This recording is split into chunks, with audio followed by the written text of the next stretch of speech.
আসসালামু আলাইকুম, স্বাগত জাগো টিভির এখনকার আয়োজনে। জানিয়ে দিচ্ছি হাতে থাকা সর্বশেষ আপডেট। শুধু যুদ্ধ নয়, ইসরায়েলকে সর্বক্ষেত্রে পরাজয় এনে দিয়েছেন নেতানিয়াহু। ইসরায়েলি দৈনিকের বিস্ফোরক প্রতিবেদন। দুবাই এয়ার শোতে বিধ্বস্ত, ভারতের জন্য বড় ধাক্কা। কপাল পুড়ল ইসরায়েলেরও। তেজস যুদ্ধবিমান চুক্তি স্থগিত করল আর্মেনিয়া। বৃদ্ধ মুসলিম চালককে জয় শ্রীরাম বলতে বাধ্য করল হিন্দুত্ববাদীরা। চীনের সামরিক শক্তি মার্কিন যুক্তরাষ্ট্রকে ছাড়িয়ে যাওয়ার পথে, বলছে নিউজউইক। নিশানায় মুসলিমরা, আসামে বহু বিবাহ নিষিদ্ধ সংক্রান্ত বিল পাস। ওর ভাইয়ের একটা চুলও স্পর্শ করতে পারবে না, ইমরানের মৃত্যুর গুজব ওড়ালেন বোন। ইউক্রেনের রিঅ্যাসিওরেন্স ফোর্সে অংশ নিতে প্রস্তুত তুরস্ক। শিরোনাম শুনছিলেন, এবার পুরো খবর। শুধু যুদ্ধ নয়, ইসরায়েলকে সর্বক্ষেত্রে পরাজয় এনে দিয়েছেন নেতানিয়াহু। ইসরায়েলি দৈনিকের বিস্ফোরক প্রতিবেদন। দখলদার শাসক গোষ্ঠীর প্রধানমন্ত্রী বেনিয়ামিন নেতানিয়াহুর নীতি ইসরায়েলকে কূটনৈতিক, সামরিক, কৌশলগত এবং যুদ্ধক্ষেত্রে সব ফ্রন্টেই পরাজয়ের দিকে ঠেলে দিয়েছে, এমনটা জানিয়েছে একটি ইসরায়েলি সংবাদপত্র। প্রেস টিভির প্রতিবেদন বলছে, হারেৎজে প্রকাশিত এক নিবন্ধে ইসরায়েলি সাংবাদিক নেহেমিয়া স্ট্র্যাসলার বলেছেন, নেতানিয়াহু ইসরায়েলের জন্য সকল কূটনৈতিক ও সামরিক ফ্রন্টে কৌশলগত ক্ষতি নিয়ে এসেছেন। তিনি আরো বলেন, ওয়াশিংটনের প্রিয় পুত্র হিসেবে ইসরায়েলের যে পূর্বের অবস্থান ছিল তা এখন সৌদি আরবে স্থানান্তরিত হয়েছে এবং বিশ্বজুড়ে তেল আভিভের মর্যাদা এক নজিরবিহীন নিম্ন স্তরে রয়েছে। স্ট্র্যাসলারের মতে, নেতানিয়াহুর সবচেয়ে গুরুত্বপূর্ণ ব্যর্থতা হলো ইরান ফ্রন্টে, যেখানে তেহরানের সামরিক ও রাজনৈতিক প্রভাব আগের চেয়ে অনেক শক্তিশালী। ইরানের সাথে 12 দিনের যুদ্ধের পরপরই নেতানিয়াহু দাবি করেছিলেন, ইসরায়েল দুটি অস্তিত্বগত হুমকি দূর করেছে, পারমাণবিক হুমকি এবং 20,000 ব্যালিস্টিক ক্ষেপণাস্ত্রের বিপদ। তিনি বলেন, ইসরায়েল কিছুই সরাতে পারেনি, ইরান আত্মসমর্পণ করেনি। তারা তাদের পারমাণবিক কর্মসূচির কোনো তদারকি মানতে নারাজ এবং দ্রুত গতিতে নতুন ব্যালিস্টিক ক্ষেপণাস্ত্র তৈরি করছে। তেহরান সম্প্রতি ঘোষণা করেছে, ইসরায়েলের সাথে পরবর্তী সংঘাতে তারা প্রতিদিন 2,000 ক্ষেপণাস্ত্র উৎক্ষেপণ করবে। নেতানিয়াহুর দ্বিতীয় বড় ব্যর্থতা ঘটেছে গাজা গণহত্যার সময়, যেখানে 2023 সালের 7 অক্টোবর থেকে শুরু করে এ পর্যন্ত কমপক্ষে 71,000 জন নিহত এবং 1,72,000 মানুষ আহত হয়েছে, যাদের অধিকাংশই নারী ও শিশু। স্ট্র্যাসলার বলেছেন, ফিলিস্তিনি প্রতিরোধ আন্দোলন হামাসকে পরাজিত করার জন্য শাসক গোষ্ঠী বিপুল সামরিক ও রাজনৈতিক সম্পদ ব্যয় করেও ব্যর্থ হয়েছে। হামাস এখনো গাজার নিয়ন্ত্রণ ধরে রেখেছে, ইসরায়েলের মোকাবিলা করার জন্য 20,000 যোদ্ধা প্রস্তুত রেখেছে এবং ফিলিস্তিনিদের মধ্যে গভীরভাবে জনপ্রিয়। তিনি আরো বলেন, হিজবুল্লাহ আত্মসমর্পণ করেনি এবং তাদের অস্ত্রাগার ত্যাগ করতে অস্বীকার করছে। তারা তাদের অবকাঠামো পুনর্নির্মাণ করছে, যোদ্ধা নিয়োগ করছে, একটি কমান্ড কাঠামো তৈরি করছে এবং অস্ত্র সংগ্রহ করছে, বলেন স্ট্র্যাসলার। কূটনৈতিক ও সামরিক উভয় দৃষ্টিকোণ থেকে ইসরায়েল এক ভয়াবহ পরিস্থিতির মধ্যে আছে। নেতানিয়াহু শাসক গোষ্ঠীর কোনো শত্রুকেও দুর্বল করতে পারেননি, তারা সবাই শক্তিশালী রয়ে গেছে, মন্তব্য করেন তিনি। প্রেস টিভির আরো খবর বলছে, স্ট্র্যাসলাস উপসংহারে বলেন, সম্পূর্ণ বিজয়। ইহুদি জাতির ইতিহাসের জঘন্যতম মানুষটির নাম নেতানিয়াহু, যিনি ইসরায়েলের জন্য সর্বক্ষেত্রে পরাজয় আর পরাজয়ই এনে দিয়েছেন। দুবাই এয়ার শোতে বিধ্বস্ত, ভারতের জন্য বড় ধাক্কা।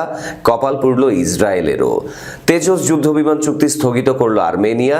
শনিবার দুবাই এয়ার শোতে প্রদর্শনের সময় একটি বিমান বিধ্বস্ত হওয়ার প্রেক্ষিতে ভারত থেকে তেজস যুদ্ধবিমান কেনার আলোচনা স্থগিত করার ঘোষণা দিয়েছে আর্মেনিয়া। এই খবর দিয়েছে জেরুজালেম পোস্ট। তেজস বিমানের সম্ভাব্য প্রথমেই রপ্তানি চুক্তি স্থগিতের ঘটনাকে ভারতের জন্য বড় ধাক্কা হিসেবে দেখা হচ্ছে। অন্যদিকে একই সাথে কপাল পুড়েছে ইসরায়েলেরও। ভারতের ঘনিষ্ঠ সহযোগী দেশটি এই ঘটনায় কয়েক কোটি ডলারের রাজস্ব হারাতে পারে বলে অনুমান করা হচ্ছে। দুবাই দুর্ঘটনায় বিমানটির পাইলট উইং কমান্ডার নমসং সিয়াল নিহত হয়েছেন। জেরুজালেম পোস্টের খবরে বলা হয়, আর্মেনিয়া ভারত সরকার এবং দেশটির বিমান প্রস্তুতকারক হিন্দুস্তান অ্যারোনটিক্যাল লিমিটেডের সাথে $1.2 বিলিয়ন বিনিময়ে 12টি বিমান কেনার বিষয়ে আলোচনা করেছিল। এই চুক্তিটি হলে তেজস বিমানের এটি হতো প্রথম রপ্তানি চুক্তি। ভারত বিশ্বের বৃহত্তম অস্ত্র ক্রেতা ও রপ্তানিকারক উভয়ই হওয়ার প্রচেষ্টা হিসেবে 1982 সালে তেজস জোটের নির্মাণ কাজ শুরু করেছিল। এবছর কয়েকশো ভারতীয় মিগ-21 যুদ্ধ বিমান প্রতিস্থাপনের জন্য তেজস তৈরি করা হয়েছিল। এ পর্যন্ত ভারতীয় বিমান বাহিনী প্রথম উৎপাদন পর্ব থেকে মাত্র 40টি তেজস বিমান পেয়েছে। এখন A1 নামক একটি উন্নত সংস্করণের 97টি ইউনিট উৎপাদন শুরু হচ্ছে ভারতে, যার লক্ষ্য পশ্চিমা যুদ্ধ বিমানের সমকক্ষ হওয়া। এই বিমানটিতে মূলত ইসরায়েলি সিস্টেম ব্যবহার করা হয়েছে। A1 তেজস বিমানগুলো ইসরায়েল অ্যারোস্পেস ইন্ডাস্ট্রিজের অ্যাল্টা দ্বারা নির্মিত ASA রাডার প্রযুক্তি এবং একটি ইলেকট্রনিক ওয়ারফেয়ার সিস্টেম সজ্জিত করার কথা রয়েছে। পাইলটরা অ্যালবিটের নতুন প্রজন্মের হেলমেট মাউন্টেড সাইট ব্যবহার করতে পারবেন এবং বিমানটি রাফায়েল নির্মিত ডার্বি রাডার নির্দেশিত ক্ষেপণাস্ত্রেও সজ্জিত হবে। খবরে বলা হয়, দুবাই দুর্ঘটনার কারণ এখনো স্পষ্ট নয়, সেটি প্রযুক্তিগত ত্রুটি নাকি পাইলটের ভুল। তবে বিমানটি সুনাম ইতোমধ্যেই ক্ষতিগ্রস্ত হয়েছে। যদি চুক্তিটি বাতিল হয় তবে IAI কয়েক কোটি ডলারের রাজস্ব হারাতে পারে বলে অনুমান করা হচ্ছে। দুবাই শোতে অংশগ্রহণকারী মার্কিন বিমান বাহিনীর F-16 ভাইপার টিম অ্যারোবেটিক দলের কমান্ডার মেজর টেইলর হিস্টার তেজস দুর্ঘটনার পরে দুবাই এয়ার শো আয়োজকদের প্রদর্শনী চালিয়ে যাওয়ার সিদ্ধান্তের সমালোচনা করেছেন। তিনি তার ইনস্টাগ্রাম অ্যাকাউন্টে লিখেছেন, তিনি এই বিপর্যয় এবং এই সিদ্ধান্তে হতবাক এবং ভারতীয় পাইলট ও তার পরিবারের প্রতি শ্রদ্ধা জানিয়ে তার দল ইভেন্টে তাদের চূড়ান্ত পরিবেশনা বাতিল করেছে। বৃদ্ধ মুসলিম চালককে জয় শ্রীরাম বলতে বাধ্য করল হিন্দুত্ববাদীরা। উত্তরপ্রদেশের আগ্রায় তাজমহল পার্কিং লটের কাছে একজন প্রবীণ মুসলিম ক্যাব চালককে হেনস্থা করেছে একদল উগ্রপন্থী হিন্দুত্ববাদী জনতা। এ সময় তাকে জয় শ্রীরাম স্লোগান দিতে বাধ্য করা হয়। ইন্ডিয়া টুডের খবরে বলা হয়, স্লোগান দিতে অস্বীকার করলে তাকে হুমকি দেয়া হয় এবং এই ঘটনার একটি ভিডিও সোশ্যাল মিডিয়ায় ভাইরাল। ভিডিওটি ব্যাপকভাবে ছড়িয়ে পড়েছে। তাজমহল পার্কিং এলাকার কাছে রেকর্ড করা ভিডিওতে দেখা যায় একজন যুবক মোহাম্মদ রইসকে জয় শ্রীরাম স্লোগান দিতে বলছে। রইস তাতে রাজি হননি। এরপর ওই যুবক রইসকে হুমকি দেয় এবং কয়েকদিনের মধ্যে রইসকে এই স্লোগান দিতে বাধ্য করা হবে এমন ক্যাপশন দিয়ে ভিডিওটি ইনস্টাগ্রামে পোস্ট করে। হেনস্থাকারী এক যুবককে রোহিত ধর্মেন্দ্র প্রতাপ সিং হিসেবে চিহ্নিত করা হয়েছে। তাজমহলের পার্কিং এলাকার কাছে ধারণ করা ভিডিও ফুটেজে দেখা যায় দৃশ্যত বিচলিত ওই চালককে বারবার চাপ দেয়া হচ্ছে এবং যুবকটি তাকে সতর্ক করে বলছে তাকে 3 দিনের মধ্যে এটি বলতে হবে। আসল সন্ত্রাসী ক্যাপশন দেয়া ক্লিপটি দ্রুত ভাইরাল হয়। এই ঘটনার সময়টি অযোধ্যায় নবনির্মিত রাম মন্দিরে পতাকা উত্তোলন অনুষ্ঠানের সঙ্গে মিলে যাওয়ায় তীব্র সমালোচনা সৃষ্টি হয়। ভারতীয় প্রধানমন্ত্রী মোদি ভক্তদের উদ্দেশ্যে ভাষণ দেন। ঠিক সেই সময় আগ্রায় একজন বয়স্ক মুসলিম ব্যক্তিকে একই দেবতার নামে ভয় দেখানো হলো। এদিকে মধ্যপ্রাচ্যের রায়সেন জেলার পাঞ্জরা গ্রামে 6 বছরের এক শিশু কন্যাকে ধর্ষণের ঘটনায় শুরু হয়েছে প্রতিবাদ। অভিযুক্ত একজন স্থানীয় শ্রমিক জানা গেছে, সে শিশুটিকে চকলেট দিয়ে প্রলুব্ধ করে জঙ্গলে নিয়ে এই জঘন্য কাজ করার পর পালিয়ে যায়। চীনের সামরিক শক্তি মার্কিন যুক্তরাষ্ট্রকে ছাড়িয়ে যাওয়ার পথে। অস্ট্রেলিয়ান লোই ইনস্টিটিউটের একটি নতুন প্রতিবেদনে দেখা গেছে, চীন ইন্দো প্রশান্ত মহাসাগরীয় অঞ্চলে মার্কিন যুক্তরাষ্ট্রের সাথে তার সামরিক শক্তির ব্যবধান অভূতপূর্ব গতিতে কমিয়ে আনছে।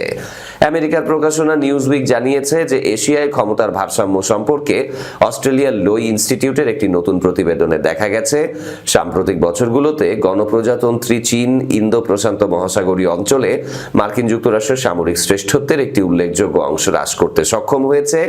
বার্তা সংস্থা ফার্সের বরাত দিয়ে পার্স টুডে আরও জানিয়েছে, প্রতিবেদন অনুযায়ী 2025 সালে চীনের ওপর মার্কিন যুক্তরাষ্ট্রের সামরিক শ্রেষ্ঠত্ব 2017 সালে তার স্তরের মাত্র 2/3 হবে।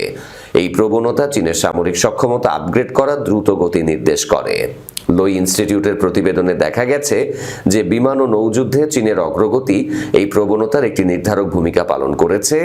সাম্প্রতিক বছরগুলোতে দেশটি নতুন সামরিক প্রযুক্তি, দূরপাল্লার ক্ষেপণাস্ত্র ক্ষমতা, উন্নত নৌ প্ল্যাটফর্ম এবং অ্যান্টি অ্যাক্সেস এবং এরিয়া অফ ডিনায়াল সিস্টেমে প্রচুর বিনিয়োগ করেছে। এটা এমন শক্তিশালী ক্ষমতা যা সম্ভাব্য সংঘাতে মার্কিন হস্তক্ষেপকে আরও ব্যয়বহুল করে তুলতে পারে, বিশেষ করে তাইওয়ান প্রণালীতে আরও ব্যয়বহুল হবে। নিশানায় মুসলিমরা, আসামে বহুবিবাহ নিষিদ্ধ সংক্রান্ত বিল পাস, হিন্দু ভোট ব্যাংককে শক্তিশালী করতে বিধানসভা ভোটের আগেই তড়িঘড়ি করে বহুবিবাহ নিষিদ্ধ সংক্রান্ত বিল পাস করল আসামের বিজেপি সরকার। বৃহস্পতিবার আসাম বিধানসভায় ওই বিল পাস হয়েছে। মুসলিমদের বহুবিবাহ রুখতেই যে এই বিল পাস হয়েছে তা পানির মতো পরিষ্কার। যদিও আসামের মুখ্যমন্ত্রী হিমন্ত বিশ্ব শর্মা দাবি করেছেন এই বিল ইসলাম বিরোধী নয়। আসামে মুখ্যমন্ত্রীর আসনে বসার পরেই মুসলিমদের বিরুদ্ধে কার্যত যুদ্ধ ঘোষণা করেছেন দল বদলু হিসেবে হিমন্ত বিশ্ব শর্মা। একসময় কংগ্রেসে ছিলেন, তখনও কার্যত দলের মধ্যে মুসলিম বিরোধী হিসেবেই তিনি পরিচিত ছিলেন। কয়েক বছর ধরেই রাজ্যে বহুবিবাহ নিষিদ্ধ করা হবে বলে হুঙ্কার ছাড়ছিলেন। অবশেষে বিধানসভায় ওই বিল পাস হয়েছে। আইনে পরিণত করতে এবার বিল পাঠানো হবে রাজ্যপালের কাছে। যেহেতু রাজ্যের সাংবিধানিক প্রধান একসময় হিমন্তের রাজনৈতিক সহকর্মী ছিলেন, ফলে ওই বিলে শুধু সই সময়ের অপেক্ষা বলেই মনে করছেন রাজনৈতিক পর্যবেক্ষকরা। এদিন বিধানসভায় পাশ হওয়া বিলে বহু বিবাহকে অপরাধ হিসেবে গণ্য করা হয়েছে, যার ফলে সর্বোচ্চ 10 বছরের কারাদণ্ড হতে পারে। তবে তফসিলি উপজাতি এবং ষষ্ঠ তফসিলের আওতাধীন এলাকার লোকদের আইনের আওতা থেকে বাদ দেয়া হয়েছে। ওরা ভাইয়ের একটা চুলও স্পর্শ করতে পারবে না, ইমরানের মৃত্যুর গুজব ওড়ালেন তার বোন। পাকিস্তানের সাবেক প্রধানমন্ত্রী ইমরান খান আদিয়ালা কারাগারে আছেন বলে জানিয়েছে রাওয়ালপিন্ডির কারা কর্তৃপক্ষ। এছাড়া তিনি সুস্থ আছেন বলেও জানিয়েছে তারা। বুধবার 26শে নভেম্বর গুজব ছড়ায় ইমরান খানকে আদিয়ালা কারাগার থেকে গোপনে অন্যত্র নিয়ে যাওয়া হয়েছে। এর জবাবে এক বিবৃতিতে আদিয়ালা কারা কর্তৃপক্ষ বলেছে, আদিয়ালা থেকে তাকে অন্যত্র সরানোর খবর সত্য নয়। তিনি সম্পূর্ণ সুস্থ আছেন এবং প্রয়োজনীয় চিকিৎসা পাচ্ছেন। তার অসুস্থতার খবর ভিত্তিহীন এবং তার সুস্থতা নিশ্চিত করা হচ্ছে। 2022 সালের অনাস্থা ভোটে প্রধানমন্ত্রিত্ব হারান ইমরান খান। এরপর তার বিরুদ্ধে দুর্নীতি সহ বিভিন্ন মামলা দেয়া হয়। এছাড়া সেনাবাহিনীর সদর দপ্তরে হামলা, রাষ্ট্রের গোপন নথি ফাঁসের অভিযোগও আনা হয় তার বিরুদ্ধে। অনেক নাটকীয়তার মধ্যে 2023 সালে তাকে গ্রেপ্তার করা হয়। একবার ছাড়া পেলেও পরবর্তীতে আবারও গ্রেপ্তার করা হয়। এরপর 2023 সালের আগস্ট থেকে জেলেই আছেন তিনি। পাকিস্তানের প্রতিরক্ষা মন্ত্রী খাজা আসিফ জানিয়েছেন, কারাগারে ইমরান খানকে সর্বোচ্চ সুবিধা দেয়া হচ্ছে। তিনি দাবি করেন, তিনি কারাগারে থেকে যে সুবিধা পেতেন, ইমরান খান এর চেয়েও বেশি পাচ্ছেন। রাশিয়ার সঙ্গে শান্তি চুক্তি প্রতিষ্ঠিত হলে ইউক্রেনে নিরাপত্তা এবং স্থিতিশীলতা নিশ্চিত করতে একটি নতুন বহুজাতিক রিঅ্যাসিওরেন্স ফোর্স গঠনের প্রস্তাব উঠেছে। তুরস্কে বৃহস্পতিবার ঘোষণা করা হয়েছে তারা এই বাহিনীতে অংশ নিতে প্রস্তুত এবং দেশটির সশস্ত্র বাহিনী ইউক্রেনের নিরাপত্তা ও স্থিতিশীলতা রক্ষায় যে কোনো উদ্যোগ সহযোগিতা করতে ইচ্ছুক। তুরস্কের প্রতিরক্ষা মন্ত্রণালয় এক বিবৃতিতে জানায়, প্রথমত রাশিয়া ও ইউক্রেনের মধ্যে একটি যুদ্ধবিরতি প্রতিষ্ঠা করতে হবে। এরপর একটি মিশনের কাঠামো নির্ধারণ করতে হবে যাতে লক্ষ্যগুলো স্পষ্টভাবে সংজ্ঞায়িত হয় এবং প্রতিটি দেশের ভূমিকা নির্ধারিত হয়। খবর জানায় এএফপি। এই উদ্যোগের প্রতি সমর্থন জানিয়ে ফরাসি প্রেসিডেন্ট ইমানুয়েল ম্যাক্রো গত মঙ্গলবার একটি যৌথ টাস্ক ফোর্স গঠনের ঘোষণা দিয়েছেন, যা বহুজাতিক রিঅ্যাসিওরেন্স ফোর্সের রূপরেখা তৈরি করবে। এই বাহিনী যুদ্ধবিরতির পর প্রতিরক্ষার দ্বিতীয় ধাপ হিসেবে কাজ করবে। ম্যাক্রো আরও জানান, ফ্রান্স এবং গ্রেট ব্রিটেনের নেতৃত্বে এটি পরিচালিত হবে এবং প্রথমবারের মতো এতে যুক্তরাষ্ট্র অংশ নেবে। তুরস্ক, যার ন্যাটোর দ্বিতীয় বৃহত্তম সেনাবাহিনী রয়েছে, আগেও জানিয়েছিল যে প্রয়োজন হলে তারা ইউক্রেনের শান্তিরক্ষা মিশনে সেনা মোতায়েন করতে প্রস্তুত। তুরস্কের প্রতিরক্ষা মন্ত্রণালয় বলেছে, এটি একটি গুরুত্বপূর্ণ উদ্যোগ এবং তুরস্ক এক্ষেত্রে গুরুত্বপূর্ণ ভূমিকা পালন করতে চায়। এরই সাথে শেষ করব জাগো টিভির এখনকার আয়োজন। শেষ করার আগে শিরোনামগুলো আরও একবার। শুধু যুদ্ধ নয়, ইসরায়েলকে সর্বক্ষেত্রে পরাজয় এনে দিয়েছেন নেতানিয়াহু, ইসরায়েলি দৈনিকের বিস্ফোরক প্রতিবেদন। দুবাই এয়ার শোতে বিধ্বস্ত, ভারতের জন্য বড় ধাক্কা, কপাল পুড়ল ইসরায়েলেরও, তেজস যুদ্ধবিমান চুক্তি স্থগিত করল আর্মেনিয়া। বৃদ্ধ মুসলিম চালককে জয় শ্রীরাম বলতে বাধ্য করল হিন্দুত্ববাদীরা। চীনের সামরিক শক্তি মার্কিন যুক্তরাষ্ট্রকে ছাড়িয়ে যাওয়ার পথে, বলছে নিউজউইক। নিশানায় মুসলিমরা, আসামে বহু বিবাহ নিষিদ্ধ সংক্রান্ত বিল পাস। ওর ভাইয়ের একটা চুলও স্পর্শ করতে পারবে না, ইমরানের মৃত্যুর গুজব ওড়ালেন বোন। ইউক্রেনের রিঅ্যাসিওরেন্স ফোর্সে অংশ নিতে প্রস্তুত তুরস্ক। এই ছিল আজকের জাগো টিভিতে। ধন্যবাদ সাথে থাকার জন্য। আল্লাহ হাফেজ।